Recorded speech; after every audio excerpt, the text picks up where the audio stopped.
Come on! We did it. Hello, everyone. Welcome to the Pride FT. The FT stands for Football Thoughts. Welcome. Tonight, we are reacting to the sacking or the mutual dismissal of Graham Potter from our beloved Chelsea. It feels quite strange to celebrate such a momentous and sad occasion for some people, but the depth that we've gone to, it can't be explained. So we're only happy tonight. As ever, I'm joined by my illustrious co-host Clark. Clark, how are you feeling? Ecstatic, mate. Oh my god. I'm giddy. I'm giddy. Yeah. I'm like, who's next? Please, Nagelsmann, man. But anyway, we'll have a chat about that. Oh my Jesus, mate. So many emotions. So many emotions. All the terrible tactics. All the stupid press conferences he comes out with. And just all the I'm an emotionally intelligent. That doesn't win games, fam. My God, I am elated. I'm going to take us to a quote from the Chelsea website. I'll just rattle this out quick. Chelsea FC have announced that Graham Potter has departed the club. Graham has agreed to collaborate with the club to facilitate a smooth transition. In his time with the club, Graham has taken us to the quarterfinals of the Champions League, where we will face Real Madrid. Chelsea would like to thank Graham for all his efforts and contributions and wish him well for the future. Initial thoughts on that? I wouldn't like to wish him. No. Key phrase here, key sentence. Graham has agreed to collaborate with the club to facilitate a smooth transition. What do you think that means? That contract means stuff? I think it's probably mainly contract stuff, but I'm probably thinking I don't want him to be involved at all. I don't want this. If that's what they're going for, like smooth transition, which means he's going to manage, next game or something like that. No. You're out. You're done. You're done. Yeah. You're done. Well, I can say now that the assistant coach Bruno Saltor will take charge of the team as the interim head coach. Yeah, sweet. So, all right, I'll take no it. more Potter.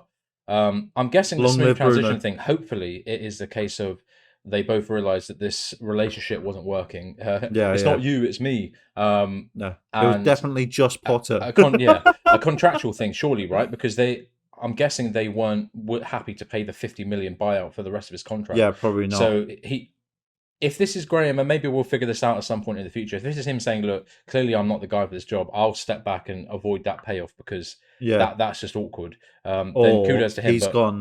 He's gone for a lower payout. Which is probably the more likely cause, right? Maybe he said, tell you what, just give me my 12 million and I'll be happy with that. Can you imagine it? It's a mad life being a football coach. Oh my God, honestly. Like if he's just got obviously there's like 50 million to buy him out or something. Yeah. But like if he's just gone, give me 25, I'm done. Yeah. And they've gone, can shake me hands. Yeah, done. Yeah. Like, I mean, if that is the case, he got 25. And they already spent 20 million to get him out of Brighton. He would have cost us 50 million for 7 months of the worst football Chelsea's ever seen. So that's really fantastic ownership there. Talking of plus owners, the 7 mil from them 7 months. Sure. That's true. Yeah. Talking of the owners, co-controlling owners Todd Boehly and Badard Egbali said, on behalf of everyone at the club, we want to thank Graham sincerely for his contribution to Chelsea. We have the highest degree of respect for Graham as a coach and as a person. He always has conducted himself with professionalism and integrity. And we are all disappointed with this outcome. Along with our incredible fans, we will all be getting behind Bruno and the team as we focus for the rest of the season. We have 10 Premier League games remaining and a Champions League quarter-final ahead. We will put every effort and commitment into every one of those games so that we can end the season on a high. I'm sorry, but if you wanted a blanket statement, that's it there. That ChatGPT-4 has written that. They've just typed in, hey, ChatGPT-4, dude, I need to sack a manager. What's a really good way of doing that for their website, my guy? That's what they've done. And that's what we've got. My guy? Yeah, of course. Because he's on Twitter, isn't he? He likes to jump in spaces, so he must know the lingo. You know what I mean? Oh my God. It is literally the most blunt, like, just normie response ever. It's just like, he's done well. Yeah. Bye. That's literally it. The reason why he's gone is because he hasn't done well. Because he's shit.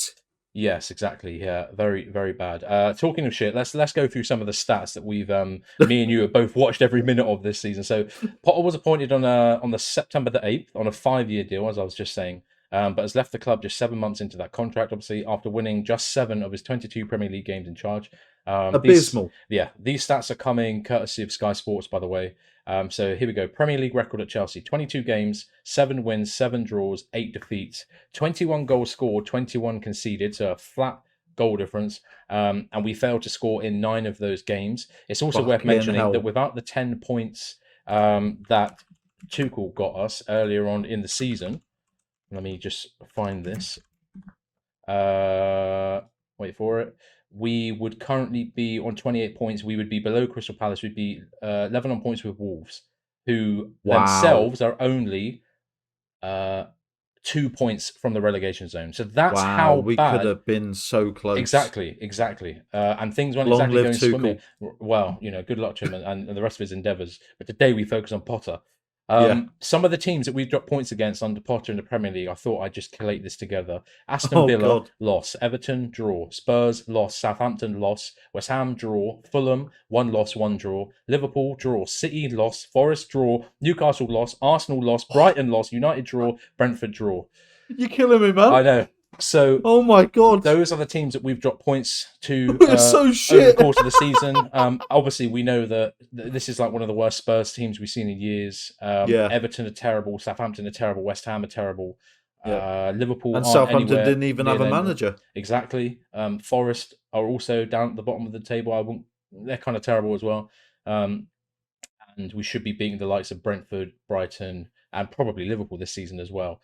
So an absolute cacophony, an absolute collection of turds, basically. Cacophony, eh? Yeah, well, that wasn't really the right word. That kind of means like a lot of sound, but there was a lot of sound in the stadium at the end of the game when everyone was booing. Lot of boos. Exactly. Yeah, a lot of boos. Oh, so yeah, I mean, do you feel relieved? Yeah, I'm massively relieved. Like, I also got together a list of the remaining fixtures, because it's important for us to know kind of what we're looking to.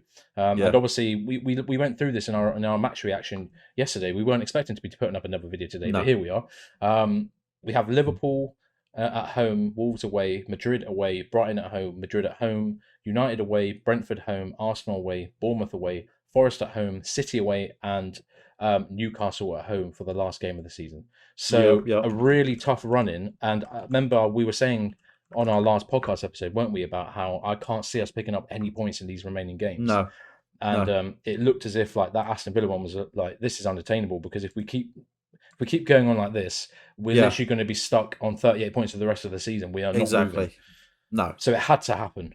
It had to happen, mate. Honestly, if it didn't happen, there would have been absolute like carnage. If we lost against Liverpool as well, not even put up a fight or anything like that, mate, there'd be riots in the street outside Stamford Bridge. Like there wouldn't, like us as fans, we're very passionate, and we just want to see our club to do well. We've got the players. We can tell that individually they're fantastic, but we need someone to gel them together into a well-oiled machine, and with tactics in mind, not just throwing random people on when you got 2 centre backs on the fucking bench and you put in Chilwell at the back in centre back for the rest of the game in the second half when we're losing 2-0. Beggars belief.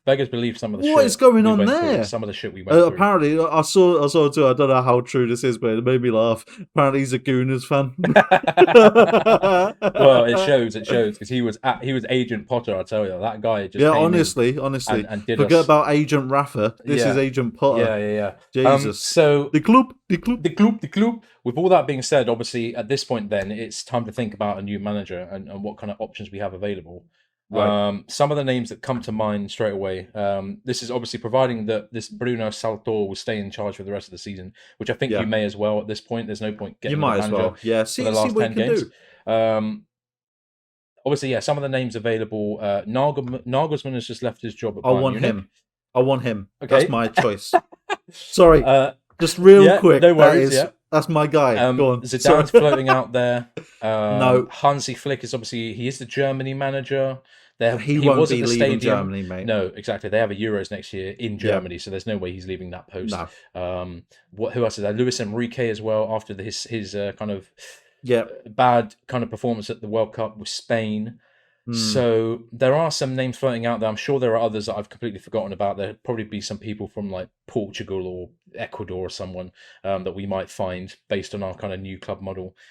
Yeah. So who knows? I mean, the whole managerial picture could be so different in the summer because people could leave clubs. Managers could move on, maybe look for another. If we're putting our tendrils out there into the footballing world and say, look, we can give you a massive contract. We've got a squad full of really promising players. Yeah, Do you yeah, want to come and let you can be the guy who our process begins with? yeah. I want Nagelsmann.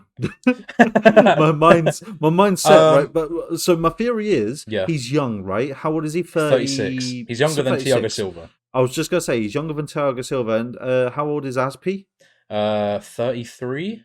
Oh, okay then. All right, first. So but for a manager, he's bloody young, right? Mm, And I think having that youth would actually coincide with the amount of youth in our team because we got a lot of under 25s, hmm and I think I don't know. In my head, I just like I think it'd gel better because he's younger. Yeah, I don't know about you, but I mean, he didn't do bad at Bayern. no, he didn't. In fact, I saw a stat, and I don't know the exact numbers on this, but he had the of all like managers sacked in like the last 20 years, he had the second highest like points per game average Yeah, yeah, of yeah. any manager sacked from any club in Europe for like the last 20 Jesus. years. So he wasn't doing a bad job per se at Bayern. Yeah, But obviously, Bayern have such a chokehold over that league. If you're not top of the table by like 12 points by this point in the season, they're not happy with you. So yeah, yeah, yeah, yeah, and obviously Tuchel was available, who was you could say is the best. Who was literally the best club manager available at the time, and they just yeah, had to yeah. take.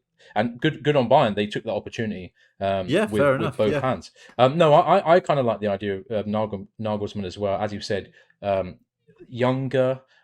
He did really good stuff at Hoffenheim and at yeah, Leipzig, and because of that, got the job at Bayern, and they had some really great performances, and he built quite a nice, exciting team.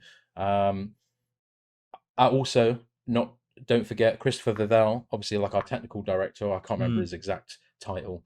He worked with Nagelsmann at Leipzig. He was the guy who yeah. brought He did. Yep. Nagelsmann in, and also Nagelsmann got a tune out of Christopher Nkunku at Leipzig, who is set to join us in the summer anyway. So yeah, in terms of like in terms of the narrative, it does all kind of fingers seem to be pointing at Nagelsmann. I don't want to be Yeah. too reactive and say, yeah, go for him because he's available and he's probably good. Because I don't know if that's what got us Potter. But if I think hard about it, I don't think any of us really liked the idea of Potter anyway back then, clearly. We didn't even want to get rid of Tuchel, Exactly, yeah. Yeah. so we didn't even have another manager in mind. Yeah. It was literally after one game, like just it was building in the background, weren't it? Yeah. It was a Two, loss to and then they've just Zagreb, wasn't it? It was a loss to yeah, Leeds and Zagreb. and they just come out and went, oh yeah, he's gone. We're like, Yeah, what? what? Yeah, literally. What? I know. Like he's Mad. just won us the Champions League. I know. Like he's not bad. Yeah. We just got to two finals in that year. Yeah. Yeah, we didn't win them, but bloody hell, like we're Yeah. getting to the finals. Yeah, I know. What happened this year? Nothing. Yeah. Absolutely, literally nothing. Knocked out of everything, and we're mid-table. Yeah, absolute So, like, squib of a season. we Terrible. I mean, do we blame the Americans for that? Do we blame Todd Bowley I and mean, co? yeah, definitely. I mean, you have to. I think that's maybe why this has happened because the longer they keep him on, the more people start realizing at this point it's not as much Potter's fault as maybe it was 5-10 games ago. It's more Yeah, like yeah, anyone within their right mind can see this is not how you run an elite sports team. yeah, You can't keep someone like this in charge. The longer yeah, it was happening, the more we started looking at the board and be like, what? So you guys were brought in all of these new, Win Stanley, Vivell, all these new names that we're supposed to be excited yeah, about. Are you really worth the kind of money and the reputation that you guys have? Because if you can see this week after week and you're not yeah. pulling the trigger, then what are you doing? And Exactly. obviously, this is a massive, huge embarrassment to the ownership Oh, group massive, who huge. pulled Yeah, the trigger yeah, yeah. on an incredibly popular manager who was also, as I just said, the best club manager available Yeah. at that A time. very sorry, a fan favorite as well. Yeah, a Sorry, fan but favorite, literally. And then to get a guy who, looking back at his kind of statistical performances with Brighton, was terrible. was not even pulling up trees anyway. Like he No. definitely had some good performances where they got wins against teams that should have beaten them, but that isn't Yeah. enough to challenge for a title because you need No, to be definitely winning not. against everyone. That's how title winners are made and built. And Yeah, he was exactly. never the right guy to take us there. And I'm not hearing that, oh, he needed more time like Arteta, because as I said before as well, weeks ago, as when Arteta came in, their points per game average went up straight away. Even Yeah. in his like first half season and his first full season, when they finished like 8th, their points per Yeah. game still went up. Obviously, it's Ours not good have for Arsenal. drastically Exactly. like Yeah. plummeted. Yeah, it's dropped by like 0.5 the last time I Yeah. checked, and it's probably more now. So this was not this is the start of a process. This is, you've got the wrong guy and it needs to stop. Yeah. And Yeah. now it finally has. Yeah, Oh, finally. what a I feel relief. like a weight's lifted off my shoulders as a Chelsea fan. Yeah. I'm gonna enjoy watching every game of the season now. Yeah, because We've you got- know what it is. Sorry, like go. Even in the gym this morning, I've got people down my ear going, hang on, Yeah. what happened last night? Yeah, And I'm like, exactly. don't even start. Oh, you know what? Just ridiculous. Like, just. It's been a tough time. The tunnel has been dark and it has been long, but we are reaching the light at the end of said tunnel. Let's just take this moment, right? Boys, girls watching us. Let's just take this moment. It's gone. Oh, It's gone. what a feeling. Do you know what I reckon it was? I reckon Kante come back from injury and he intercepted Graham Potter's managerial position at the club. You know what I mean? Because he's everywhere, isn't it? He was like, no, I'll intercept that. As soon as Kante comes back, he intercepted him out of the club. And that's why we love Kante. We love Kante. 70% of the earth. Oh, man. Oh, dear. So, yeah, what a feeling. What a vibe. Hopefully we can now just try and have as positive end to the season as possible. Now, this isn't me saying that we're going to win every game, because this Bruno Salto guy but I don't might be care. garbage. But that's what I mean. At this point, it's like, all right, I've forfeited the season. Yeah. I know that the ownership isn't daft enough to continue in this vein, and I can relax with the coming fixtures and results, because we've got a summer to find someone who makes more sense. And I've got an open mind to new managers, and I hope it's Nagelsmann. But I've got an open mind to whoever comes in, because, give everybody the benefit of the doubt. Even Enrique, you just never know, like, what people can do. Like, people are surprised everywhere else. So we'll see what happens, eh? But you know what? Boys, girls, cats and squirrels, we are managerless.